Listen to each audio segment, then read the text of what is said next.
Bom, então vamos falar sobre crimes contra a administração da justiça, parte 2. Esta aula é tudo que você queria saber sobre crimes contra a administração da justiça e nunca teve coragem de perguntar. Vamos começar com a denunciação caluniosa. A denunciação caluniosa, ela está prevista no artigo 339 do Código Penal e diz o seguinte: denunciação caluniosa. Na aula passada, nós estávamos falando justamente da diferença entre a denunciação caluniosa e a calúnia, né? A calúnia, gente, ela é crime contra a honra, e a denunciação caluniosa é crime contra a administração da justiça. A calúnia está prevista no artigo 138 do Código Penal. É uma imputação falsa de um crime. Então, se alguém te acusa da prática de um crime falsamente, ele está praticando uma calúnia. E o detalhe é que a calúnia é um crime de ação penal privada. Portanto, é o particular que vai mover a ação penal através de queixa, né? Então, calúnia é uma imputação falsa de um crime. Já a denunciação caluniosa é a imputação de um crime ou de uma contravenção que deve dar causa à instauração de investigação ou processo. Se você acusa uma pessoa de um crime, ou se você acusa uma pessoa de uma contravenção, e essa acusação que você fez dá causa à instauração de um inquérito policial, de um TCO, de um processo judicial ou administrativo, eu vou ter então a denunciação caluniosa. Então, repetindo, a calúnia é um crime contra a honra. Crime contra a honra, entre elas nós temos o crime de calúnia, a difamação e a injúria. São os 3 crimes contra a honra.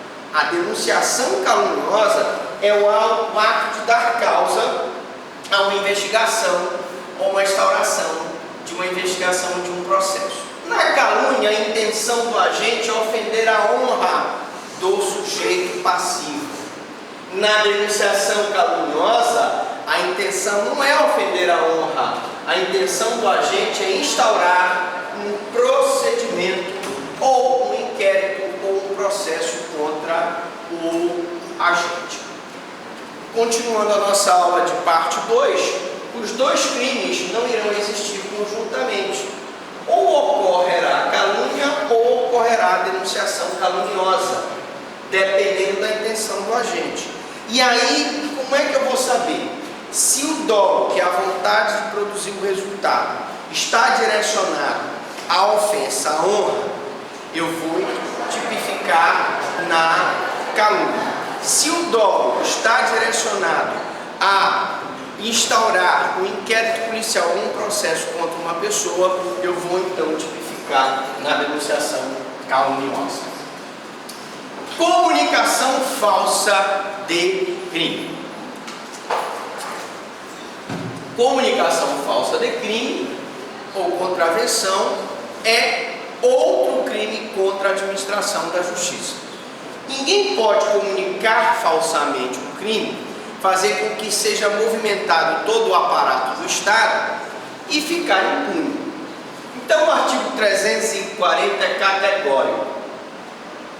Provocar a ação da autoridade comunicando-lhe a ocorrência de crime ou contravenção que sabe não ter se verificado.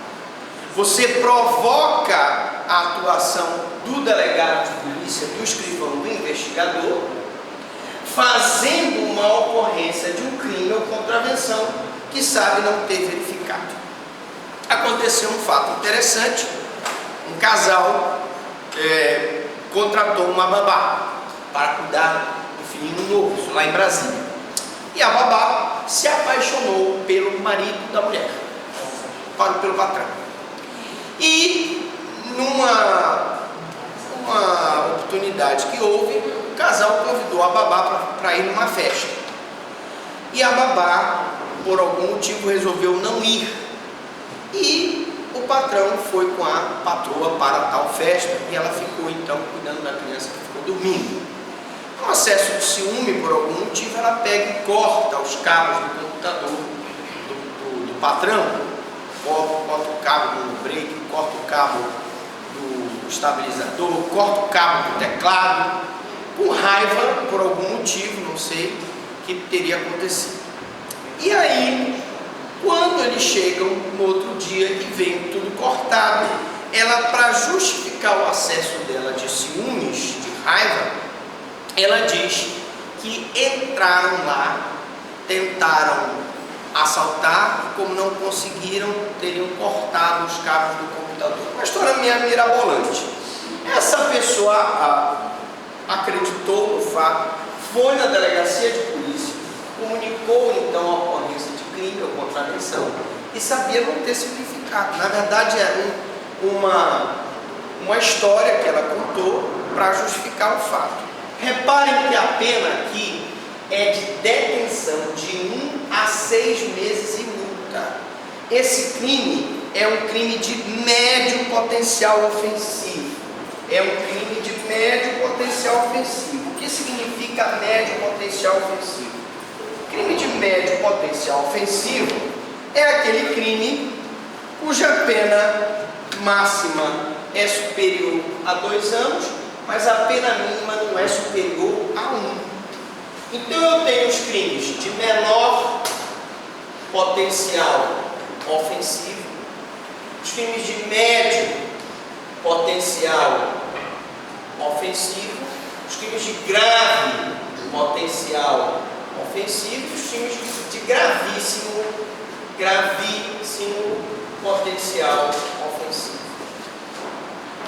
Os crimes de menor potencial ofensivo são aqueles cuja pena máxima não é superior a 2 anos. Pena máxima não superior a 2 anos. Os crimes de médio potencial ofensivo têm pena máxima superior a 2 anos, mas têm pena mínima não superior a 1 ano. Os crimes de grave potencial ofensivo são aqueles que a pena máxima e a pena mínima, pena máxima é maior que 2, a pena mínima é superior a 1, mas eles não são, estou falando aqui, vou trocar, eles não são crimes hediondos nem assemelhados. E os crimes de gravíssimo potencial ofensivo são os crimes hediondos ou assemelhados. Então, repetindo, você já tinha ouvido falar nisso? Crime de menor potencial ofensivo, essa é a classificação? Vamos lá. Crime de menor potencial ofensivo, pena máxima não superior a 2. Crime de médio potencial ofensivo, pena máxima superior a 2, mas a pena mínima não superior a 1 ano. Crime de grave potencial ofensivo, pena máxima superior a 2, pena mínima superior a 1, mas não são crimes hediondos. E os de gravíssimo potencial ofensivo são aqueles crimes que estão no artigo 1º da Lei 8.072/90, como, por exemplo, o homicídio qualificado, o homicídio simples praticado em atividade de grupo de extermínio, o estupro, o latrocínio, a extorsão mediante sequestro e etc. Bom, dada essa explicação, quando eu digo que esse crime é de médio potencial ofensivo, é que para a comunicação falsa de crime, então, eu posso aplicar o instituto da suspensão do processo. Então, quando um crime é de médio potencial ofensivo, eu posso aplicar para ele a suspensão do processo, prevista no artigo 89 da Lei 9.099/90. Tá? Sujeito ativo. Sujeito ativo é qualquer pessoa. A lei não exige uma qualificação especial do sujeito ativo. Se ela exigisse uma qualificação especial, vocês estão lembrados, o crime seria próprio. toda vez que a lei exige uma qualificação especial, o crime é próprio. Por exemplo, o crime de peculato só pode ser praticado por funcionário público, no exercício da função. Então, ele é um crime próprio. O crime de infanticídio é praticado pela gestante que está em estado puerperal. Essa exigência do estado puerperal, ela torna o crime próprio, tá? Então, não se exige qualificação especial. Qualquer pessoa pode fazer uma comunicação falsa de crime.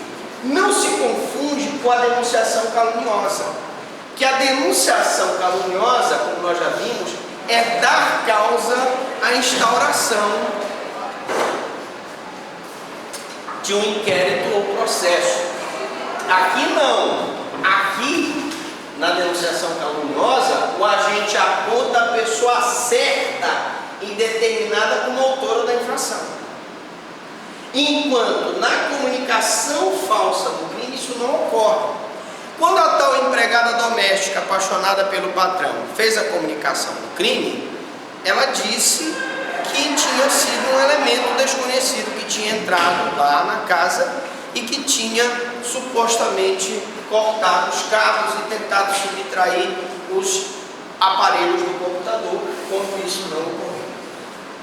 Neste crime, o agente não aponta qualquer pessoa como autora do crime ou então aponta a pessoa que não existe. Foi o caso dela, ela apontou uma pessoa, disse que era um homem alto, um homem que foi vestido com uma capa preta, igual os talões de cobra, e na verdade ele não existia. O sujeito passivo é o Estado, né? Que é o Estado que é o titular do bem jurídico, a administração da justiça. É ele, tá, que vai então sofrer aquela ofensa. Afinal de contas, vai ser comunicado um fato, vai se movimentar a máquina estatal por um crime que nós sabemos que não ocorreu, uma contravenção que não ocorreu. Então ele é um sujeito passivo, né? Lembrando que o Estado é o sujeito passivo primário de todo e qualquer crime, que ele que tutela o bem jurídico. Nós temos sempre um sujeito passivo secundário, que pode ser a pessoa que sofreu a ofensa. Conduta típica. O que é a comunicação falsa de crime ou contravenção? É a ação da autoridade, que significa dar causa, ocasionar uma investigação por parte da autoridade. Se ela fizesse a comunicação e essa comunicação não desse causa à instauração de um processo criminal, eu não teria a comunicação falsa do crime. O que gera a conduta típica é dar causa, ocasionar uma investigação. Pode ser praticado por qualquer meio. A pessoa pode ir lá e fazer uma representação ao delegado de polícia para pedir uma investigação criminal, né? Pode ser uma denúncia oral, que foi o caso da empregada que foi lá, ela fez oralmente. Pode ser anonimamente ou não. Nós temos aí um outro caso que aconteceu em Coraci, quando eu era promotor de justiça, de uma comunicação falsa de um crime. Tem uma senhora que mora com um senhor idoso e eles cuidam de uma velhinha de 97 anos. E por algum motivo, alguém tem interesse que essa senhora e esse senhor morram, né? E ficam ligando para a Secretaria de Direitos Humanos, dizendo que esse senhor maltrata a velhinha de 97, que a própria filha maltrata a velhinha, né? E que, consequentemente, eles estariam maltratando. O que acontece aqui? Isso é uma comunicação falsa de um crime. Eles usam um telefone da Secretaria de Direitos Humanos e anonimamente denunciam um crime que não está acontecendo. Já denunciaram o senhor de tráfico de drogas, já denunciaram o senhor de exploração de casa de prostituição, já denunciaram de estupro, já denunciaram enfim, de sequestro, e na verdade era uma comunicação falsa do crime. Consumação. Quando é que se dá a consumação da comunicação falsa do crime? Quando a autoridade inicia as investigações, mesmo que não chegue a instaurar um inquérito policial. começou a investigar, solicitou as câmeras do condomínio, desse local onde essa empregada trabalhava, e verificou que ninguém, como ela descreveu, com uma capa preta, com uma bota preta, com uma calça preta de couro, entrou naquele local no período que ela descreveu, começou a suspeitar que ela mesma tivesse inventado aquela história. Então, a partir do momento que houve uma investigação, o crime está consumado. Professor, se não tiver a investigação, o crime não está consumado? Não. Se não houver investigação, nós não teremos a consumação do crime, né?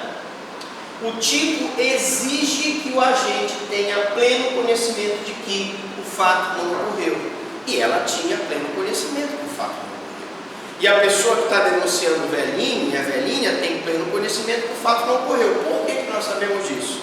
Porque já foi lá a polícia militar, já foi lá a polícia civil, já foi lá o Ministério Público, o judiciário já mandou as psicólogas do Ministério Público e realmente não se comprova nada. Muito pelo contrário, a velhinha está muito bem cuidada, ela já vive numa rede com dificuldade de locomoção, de alimentação, mas ela está muito bem cuidada, tá?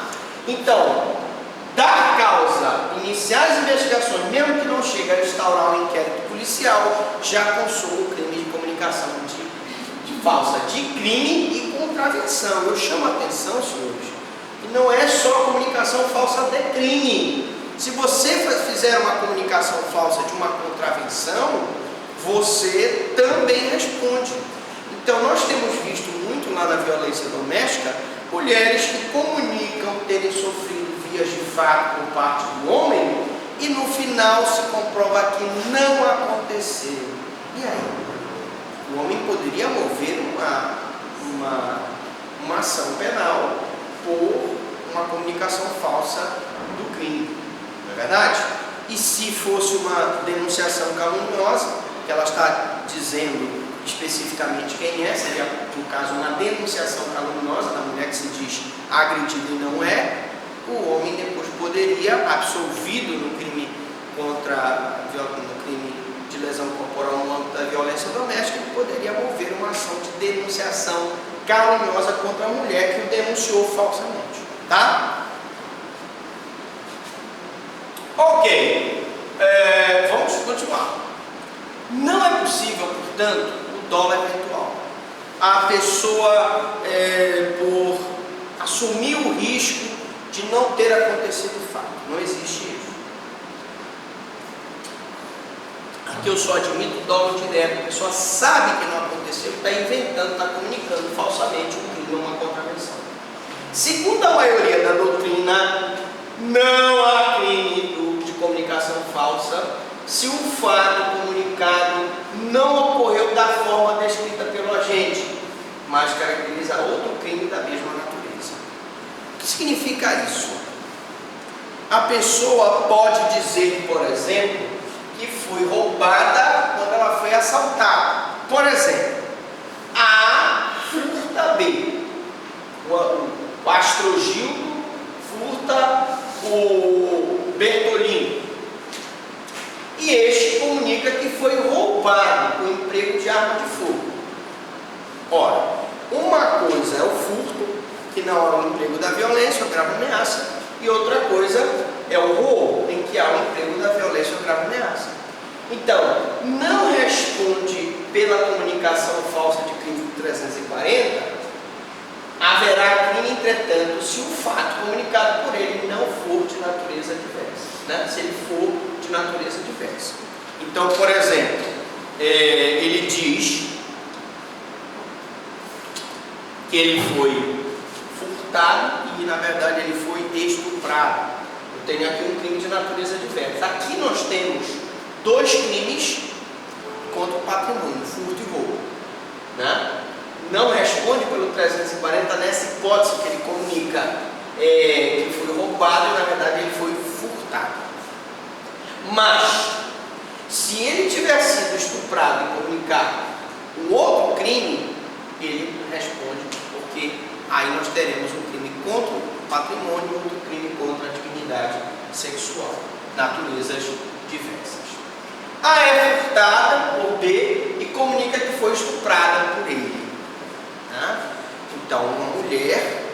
aumenta, né? Também na violência doméstica nós temos visto isso. O cara discute com ela alega que foi lesionada e na verdade houve só vias de fato. E na verdade ela provocou a agressão. Então vamos ter cuidado com isso, porque eu tive um caso agora recente de uma senhora que o motorista de ônibus estava devendo pensão e ela foi lá, entrou a primeira vez no ônibus, criou confusão com ele, aí os funcionários retiraram, entrou a segunda vez no outro ponto, os funcionários retiraram. Na terceira vez ela fez um escândalo tão grande que segundo as testemunhas que estavam lá tentando agredi-lo, que ele teve que usar da força para retirar. Pela terceira vez ele teve que retirar lá do ônibus. E nessa retirada, evidentemente, ela se machucou. E o circuito interno de TV mostra claramente que ela partiu para cima, para agredir. Então aí ele, lógico, estava não só agindo em legítima defesa, como usando dos meios necessários para tentar manter a ordem no recinto, já que ele estava dirigindo um coletivo e com outras pessoas que poderiam, inclusive, causar problema para outras pessoas. Bom, distinção e concurso. Vamos lá fazer uma distinção. E se um agente faz comunicação falsa para tentar ocultar outro crime por ele praticado? Responde também pela comunicação falsa do crime.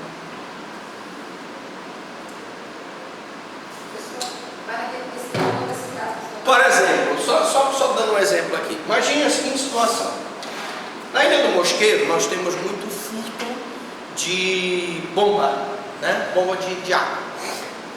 E o ladrão esperto furta e vai lá na delegacia e ele mesmo comunica: olha, naquele sítio ali, vim comunicar que alguém furtou a bomba.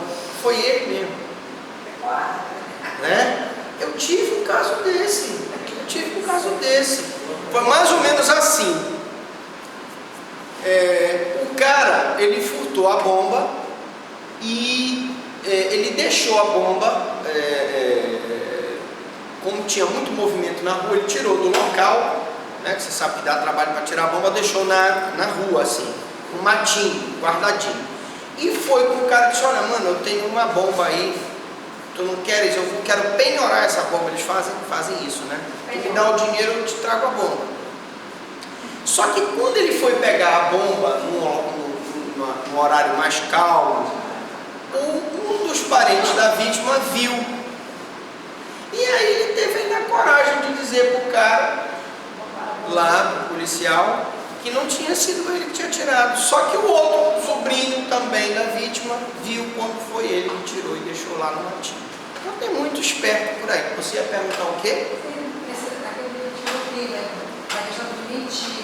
Por Ah. exemplo, você falou que foi roubada e disse que, aliás, furtada e disse que foi roubada no programa de consumar. Aí nesse caso, também a questão da denunciação caluniosa? Não. Porque responde por quê? Comunicação falsa, nós estamos falando de comunicação falsa de crime. A denunciação caluniosa é você imputar a uma pessoa determinada a prática de um crime que você sabe que não é verdadeiro. Aqui eu comunico um crime ou uma contravenção que eu sei que não ocorreu, é diferente, tá? Aqui é uma comunicação falsa de um crime. Se tu comunicas que tu fostes roubada e não furtada, às vezes a pessoa do povo não sabe a diferença do que é roubo e o que é furto. Então aí tem uma diferença muito grande. Mas, por exemplo, o cara te furtou, né? E você, para prejudicar o cidadão, diz que ele te estuprou, aí é uma coisa grave. Tu estás acusando o cara de um estupro, que é um crime de honra, que é um crime de gravíssimo potencial ofensivo e que não tem nada a ver com a conduta que ele praticou. Uma coisa são dois crimes contra o patrimônio. Uma coisa é um crime contra o patrimônio e um crime contra a dignidade sexual. Bom, vamos lá. Então, vamos continuar com a distinção. E o concurso, né? Então, vamos ver aqui. Exemplo 1. É bom os exemplos, né? Para a gente tirar qualquer dúvida. empregado de uma empresa se apropria do dinheiro que recebeu para efetuar um pagamento e vai até a polícia dizendo que o dinheiro foi roubado. Meus amigos, quando eu era promotor de São Sebastião, da Boa Vista, era prefeito que dava esse golpe que não tem... Rapaz, era impressionante.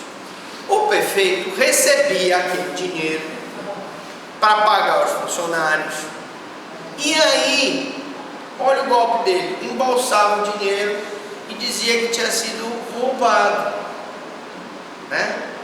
Isso acontecia muito com alguns prefeitos, principalmente ali no Marajó.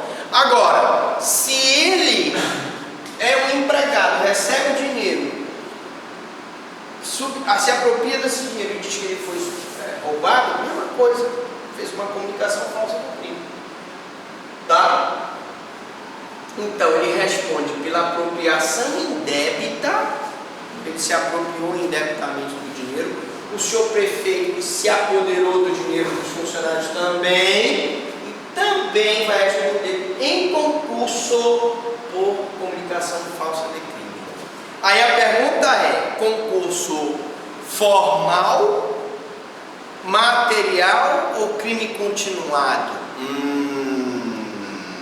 Concurso, material, formal ou crime continuado? O que é o concurso material? É quando a gente, com uma só ação, pratica 2 ou mais crimes, né? O que é o concurso formal? O concurso material, ele com 2 ou mais ações pratica 2 ou mais crimes. Concurso formal, vamos colocar aqui para vocês se recapitularem, né? Vou colocar aqui, não custa nada já pensar uma aula especial, tudo que você queria saber sobre crimes contra a administração da justiça e nunca teve coragem de perguntar. Bom, concurso. Gente, o concurso, ele pode ser material quando a gente, com 2 ou mais ações ou omissões, pratica 2 ou mais crimes. Material. Concurso formal, quando a gente, com uma só ação ou omissão, pratica 2 ou mais crimes. E o concurso de crime continuado?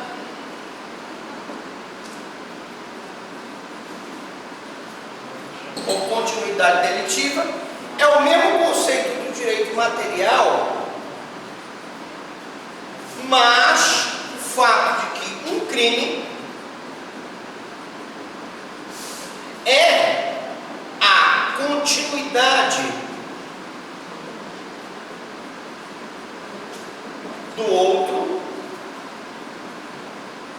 por circunstâncias de tempo, lugar e modo de execução.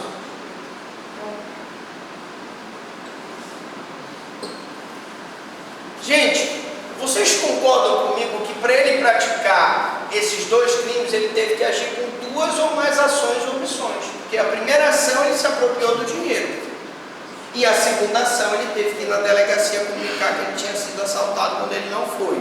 Então, se ele usou de 2 ou mais ações ou omissões, tem concurso material.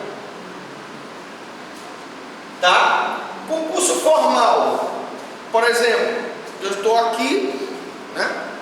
Eu quero matar o Pena ali, atiro no Pena, pá! A bala passa pelo Pena e mata a moça lá de trás. Está tarado olhando o celular. Ora, aí eu tive um concurso concurso formal, com uma só ação, eu matei 2 pessoas. Concurso formal. E já no crime continuado, é aquele caso da caixa de banco, ou caixa de supermercado, e todo dia tira R$10 do caixa. Tira. Hoje tira um, amanhã tira outro, depois. No final do mês ela está com uma boa grana. Então aí, na mesma circunstância de tempo, no horário de expediente, lugar, no supermercado, que é o local onde ela